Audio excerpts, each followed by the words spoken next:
Thank you very much. Thank you all for being here, and of course to you. We already heard who you are. I really want to be in time, so just a quick view on today. We also dare you to share today. It's constructive solutions we're looking for in a world where we have a lot of everything right now. There's a lot of new technology, AI, of course, a lot of information, a lot of ways to get that for free, a lot of misinformation. And we have a lot of conflicts and problems we have to solve all together. And that's what I would like to do with you today. And Alexandra, if we could start by looking on how we talk about problems. Our debates get louder and louder, just so you get a word in, and there's more controversy on everything right now. You research a lot about climate journalism as well. What has to happen so that we can talk together and find solutions together? Because right now, there's a lot of talking, but we don't walk the walk afterwards. And how does technology maybe help? Yeah, thanks a lot. First of all, you need to know that I've worked in journalism for several decades. And I know that polarization has been a working business model in journalism. Actually, media has thrived from polarization. It's not just media telling, oh, the social media came in and they polarized society. No, media has thrived on polarization. And I really believe that the role of journalism in these polarized times, polarizing societies, really needs to be to find common ground, which would be a real reversal. But you can see that with a topic as important as climate journalism, where we all have a stake in, humanity has a stake in, that we really need less polarization and more coming together, working on solutions to solve this problem that is actually threatening humanity. So finding common ground could be a new mission for journalism, but unfortunately, we still have to discover the business model behind it. Florian, you need to discover a business model behind it. In your day-to-day business, how do you see the debate right now, and how do you respond to it, maybe also with AI already? I think we live in super emotional times. What we see these days in Germany is a kind of a farmers' revolt, and 70% of people in Germany support this. That's absolutely crazy. And I see it like you, Alexandra. There's polarization that confronts groups, and we don't talk about solutions, and that's maybe a problem. And it's also deeply human, because if there is a scandal, if there is a problem, if there is a dispute, you get the attention of the audience, you get the attention of people's mind and hearts, because this is the Stone Age man and the Stone Age women in us. If there is a risk out there, I've got to know it because I want to survive. But I think this pattern isn't enough if we want to evolve, if we want to come further. Alexandra says it to us again and again with the studies of the Reuters Institute. If we don't stop being so negative as media, people will run away. That's what we see. We have to become more constructive. We have to be helpful for people and not just make them upset. Alexandra, we will talk about that in a second. Now I wanted to talk about something positive, because we have two people who already had social solutions. First of all, Sebastian, we want to talk about Share and ShareTheMeal. Both are very social ideas that turned into companies with big partners like Lufthansa. Tell us about the story and what hurdles were there to helping people. Yeah, I can do that. Both ideas, so in very brief, ShareTheMeal is an app. You can press a button on your phone. Whenever you press that button, you donate 70 cents. With those 70 cents, the United Nations can feed one person for a full day. So all it needs is that you take out your mobile phone, you tap that button, automatically 70 cents will be transferred from your Google or Apple wallet, and someone else gets to eat for a full day. It's a startup, so it was very emotional. It had the whole startup journey. But about 130,000 people do it each day. So through this digital nothing, in my view, I know I'm at a digital conference, but it's so immaterial, 130,000 people get to eat. Share is very similar. I buy something, for example, at Lufthansa or at Deutsche Bahn or at DM or at Rewe. I buy something to drink, someone else gets to drink, blah, blah, blah. Yeah, I buy something to eat, someone else gets to eat. The hurdles were the classic startup hurdles, I would say, all the mistakes that we did when we built a startup. And I would say probably nothing extraordinary. A lot of mistakes, but both are somewhat sizable organizations now, with 20 and about 100 people in the teams. Specific hurdles, I don't think they're any different to what the others are experiencing as well. I think only maybe, is it okay to ask questions? Yes. Okay, so I think because you were saying that we need something that is different to problems, otherwise people will run away. I was always hoping that people flock towards the social idea, that we are at the supermarket and people will say, holy moly, finally there's someone that tries to improve the world. In all frankness, it helped, or it worked with a few people, but the majority still is value for money. Do people, if you say problems are, they run away from problems, do they run to the solutions? I hope so, if we explain the solutions. I think that's what we gotta do. We don't just have to present it and say, there it is, take it. We have to explain it, and we have to do it with all the skills we have, the skills of journalists, the skills of marketers, and we have to bring it together. And we need, I think we need platform solutions for that.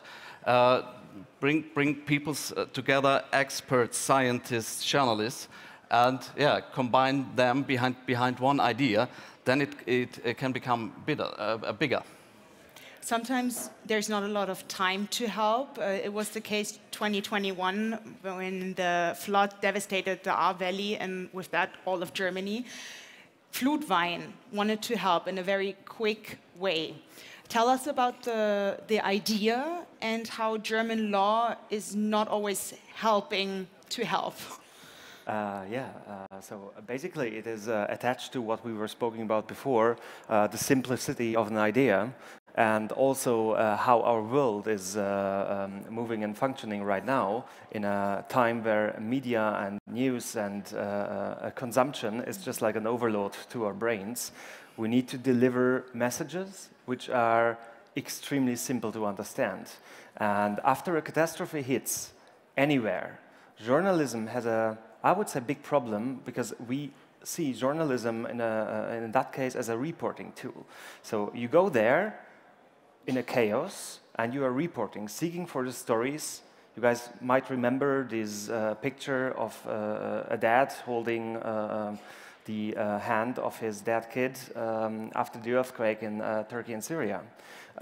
Once these pictures fade away, also the stories get less and less relevant. And what we wanted to do with Flutwein was to find a very, very simple visual motive, which is basically a mud-coated wine bottle that is symbolizing the economical background and backbone of the whole region, so which is tourism and wine. Of course, we sold these bottles to raise donations, and we had quite good success. We are now the biggest crowdfunding campaign in Germany. We raised 4.5 million euros within 6 weeks, and we had to stop because we did not know where we get more than 200,000 bottles for fulfillment. But of course, the problem is that if the civilic population is reacting to a catastrophe, there are no laws that are catastrophe-proof, not in Germany. We are in a middle European sector, not affected by natural disasters that much than other countries are, and we don't know how to react fast, and we don't know how we can adjust our laws fast so that people have a safe space. So didn't we? And the 4.5 million euros that we raised were a massive problem to tax law. So we're fighting today also with follow-up campaigns just like to change this, to make Germany's tax law catastrophe-proof. And also with the help of Focus, we made some achievements. For example, for Turkey and Syria, we helped a lot to speed up the process of giving security in law to handle donations from here to Turkey and Syria. I think what you said is a very fair point every journalist has to take, that we look away as soon as the big story is over. Focus is trying to change that in the Ahr Valley. You opened an office in October last year. With what plan? We came there, as many other medias too, in the summer of 2021 during the devastating flood. And then we decided to stay because there is a job to do. The catastrophe isn't over. Maybe there is coming a new catastrophe after the catastrophe, because reconstruction is much more difficult, much more complicated than we thought. And so for us, there is a kind of greenfield approach. We can see there how it is possible to rebuild areas, how we can rethink maybe mobility, infrastructure, providing energy and things like that. But it isn't that simple as we and others thought. We started on that topic already, that it's hard with problems to get people to read about it, Alexandra, because in the first moments you want to know everything, you want to see all the pictures, you want to read everything, but then it gets a lot. And I, as a journalist, I understand that people have too much on their mind with Ukraine and Israel and inflation. There's so many things, and people tend to stop reading the news. What can we do so people stay engaged and still want to help and learn more? What do we as journalists have to do? Yeah. First of all, I would like to say that changing behavior is at the core what you are trying to achieve. And the number one predictor of people changing their behavior is really when their peers change their behavior. So it's really the responsibility of journalism to scale solutions, to reach as many people as possible in different audiences, to make a change, to change their behavior and be a role model for others to change behavior. News avoidance has become a really big problem for media organizations, particularly with the war in Ukraine going on, with the war now in Israel going on. People can't take it any longer. I know even journalists who say, like, this is too much. For my mental health, I have to retreat from news. And publishers are really noticing that a lot, that people retreat from news. And just the Reuters Institute for the Study of Journalism just this week published this Trends and Predictions report that is a non-representative survey of media leaders from all over the globe. And actually, media leaders, the majority of them said, oh, this is a real problem that we notice, that people are retreating from news. And many of them had, they said there are a few recipes they're not sure about, but the number one recipe was explaining things better, so that they can explain things to people so that they can make a difference, or that actually their political representatives can make a difference. This will get easier with the help of artificial intelligence. Many hope, because there you can target certain groups, certain audiences in a way that they are responsive to. The second is really spread solutions, spread constructive approaches, and that will be one of the defining tasks of modern journalism, really to come up with solutions, help to scale the solutions so that people change their behavior and donate more, do more, have an eye on catastrophes that are long gone, but still have their impact everywhere. Daniel, we need more than just the journalists or just marketing people. We need everyone in this room, in the country, in the world to work together for that. It's a global answer that we need. What kind of ideas do you have to get those people together and make a difference? Basically too many ideas, and the problem that we figured out is that if you are something, I call it a creative social activist, you are always stick to deliver one campaign, so you invest much time in one single project. It's always about building teams, about building links and building the perfect setup. So I think the most important part is that we need a discussion which is including the civil population, which is including companies, the experts, leading infrastructure, but also politics to drive impact and to set impact goals together. This is important, just like to address topics that need to be changed, behavior change. We need to work together, every one of us in this community, but also far beyond of it. We have one approach, which is like quite a sneak peek, I can tell you. It is scale up these kind of campaigns that we do. We will do and start in March with some friends of us, Sven Dürrenbecher from Anthony, and over 50 of the biggest creative agencies and media companies here in Germany, to set us a goal to unite the creative brains and the people who are capable to do campaigns and to do the messaging and the storytelling of a behavior change with the NGOs, and to set a common goal to together, united, we might achieve real impact and not just like a little drop on a hot stone. So that's something that we're doing. Of course, please feel free and write me on LinkedIn or anywhere to get some more information, and we will go public with that in the next 3 or 4 weeks. But that's maybe one solution, but it's not enough. It's local. It's local. I think everyone here has in themselves the sense that we have to change something. In our job as a journalist, though, Florian, it's sometimes hard because we're not supposed to be activists while also being journalists. We're supposed to be constructive.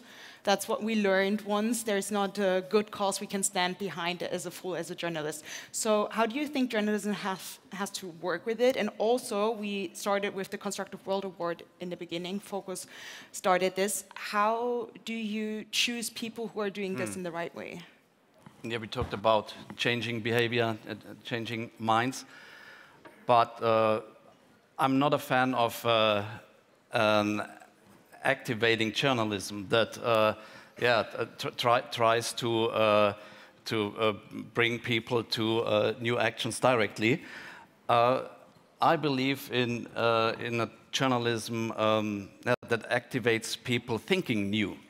And that's why we need to take new and different perspectives. That's why we should think more internationally. For every problem we have, there is a solution, but we don't know it. We have to find it. AI can help, and then we have to bring it on stage. That's what we tried to do, and that's why we founded the Constructive World Award. Focus Online will present it the second time this year. And this award honors journalists for outstanding publications, but it also honors the portrayed ones, people or organizations that are thinking forward to reach goals for a better world, to tackle the big problems we have, such as hunger crisis, such as pandemics, such as the climate problems. And for me, it's very energetic. It was a high energy in the room last year when we brought people together. And there is a critical distance between the journalists and the portrayed people and organizations. But in the end, we bring it together, and there is energy. And maybe someone imitates the solution we offer, and it's an indirect way. It's not the direct way. Here is a solution, please do this tomorrow, and then everything is getting good. That's much too simple, but we have to offer options. And then people start thinking new, organizations start thinking new. And for me, it's a platform solutions. We have to bring experts, people here in the room. We have to bring them together. They should join the Constructive World Award Network. They should share their ideas for a better world, their solutions. And maybe, if the idea is really good, something new will come. So new ideas are very important, and I think everyone has a few of those. Sebastian, right now you're probably having the biggest social impact. You're on parental leave, so doing a lot for your family, but also thinking a lot about the future and what to do next. Can you already share some of those ideas? Yeah, I can.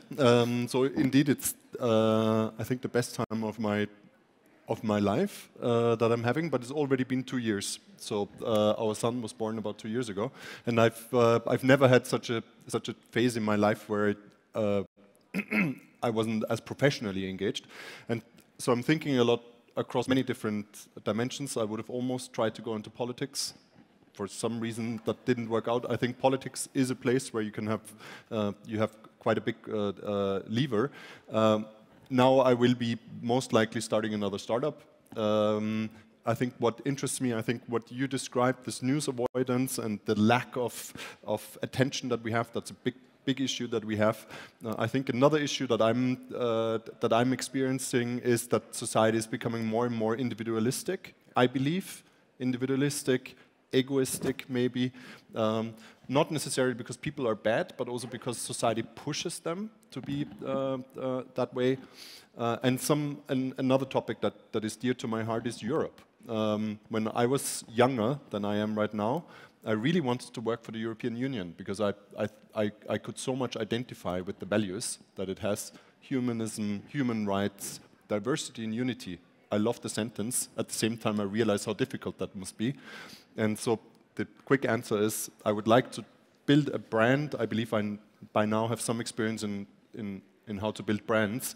A brand that fosters pro-social behavior based on a European identity. So that's a bit nebulous, but I still need to work on it. It may be a fashion brand, a streetwear brand, that makes it cool to be European and that makes it cool to be part of a community, the European community. When we talked about this first before this panel, I asked you if you could tell us what Germany has to do to help different companies be social. And you said it's not always about what you need to get, but what you bring to the table. So for all companies who are already there and want to be more social and more constructive, what do they have to do? So I think it was always important. I just had an interview with a colleague of yours, and the question was: is being socially responsible, is it the competitive advantage of the future? I think it will be the competitive advantage of the future, but I think you always, if you want to build something that will really last over time, and if you don't, and there's always some exceptions that will make it, even though they're not socially responsible. But if you want to optimize your chances, you need to be socially responsible as a company, and so what I would tell all the other founders that I meet is it's really worthwhile to think whether you're socially responsible or not, whether you're actually providing value to society, or is it just you? Is it just your shareholders, your investors that you're providing value to? Then it's a small fraction of the stakeholders that will be affected by your company. So I think that's on the individualistic level. Otherwise, we've had everything. In my 2 startups, everything was there that I needed. I don't need more support. I was happy with how it is. I think on a societal basis, what can the authorities do? I think there's an initiative today in the afternoon. Armin Steuernagel will be speaking about it. Purpose, steward ownership. I think it's a brilliant idea. I hope it will happen. It's to get a Rechtsform, whatever that is, a legal form on steward ownership that companies can adopt in Germany. I think it makes a lot of sense. So that would be my ask to myself if I was a politician with influence. And for the last few moments, I have one open question to all of you, since AI is a huge topic today and in the world. But technology always doesn't seem so social. It's very clear on point, but it doesn't have the emotions. Do you think AI is important to help us all be more social and more constructive for the future? It's an open question. From my perspective, it's a kind of an info bomb, and this bomb could destroy the truth, because you can do crazy deepfakes and things like that. But it also could destroy ignorance and could bring solutions to people. It depends on us, how we use it. Any more thoughts?